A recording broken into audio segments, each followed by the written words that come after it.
News 16 Kerala. ഹജ്ജ് അനുമതി പത്രമില്ലാതെ മക്കയിലേക്ക് പ്രവേശിച്ചാൽ 10,000 റിയാൽ പിഴ. ഹജ്ജ് അനുമതി പത്രമില്ലാതെ മക്കയിലേക്ക് പ്രവേശിച്ചാൽ 10,000 റിയാൽ പിഴ ചുമത്തുമെന്ന് ഹജ്ജ് ഉംറ മന്ത്രാലയം അറിയിച്ചു. നിയമലംഘനം ആവർത്തിച്ചാൽ പിഴ ഇരട്ടിയാകുമെന്നും മന്ത്രാലയം വ്യക്തമാക്കി. നിയമം ജൂൺ 2 മുതൽ പ്രാബല്യത്തിൽ വരും. അനുമതിയില്ലാതെ ഹജ്ജ് നിർവഹിക്കാൻ ശ്രമിക്കുന്നതടക്കം മുഴുവൻ നിയമലംഘനങ്ങൾക്കുമാണ് പിഴ ചുമത്തുന്നത്. ഇവരെ നാട് കടത്തുകയും പിന്നീട് സൗദിയിലേക്ക് പ്രവേശന വിലക്ക് ഏർപ്പെടുത്തുകയും ചെയ്യും.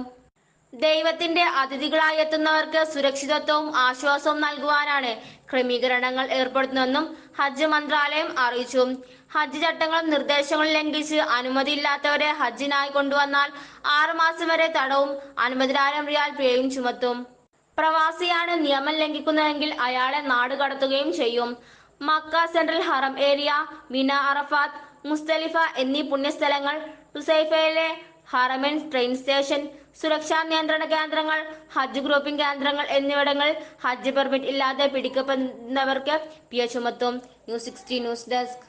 പക്ഷമില്ല, വിവേചനമില്ല. നേരിനൊപ്പം, നാടിനൊപ്പം, നാട്ടുകാർക്കൊപ്പം.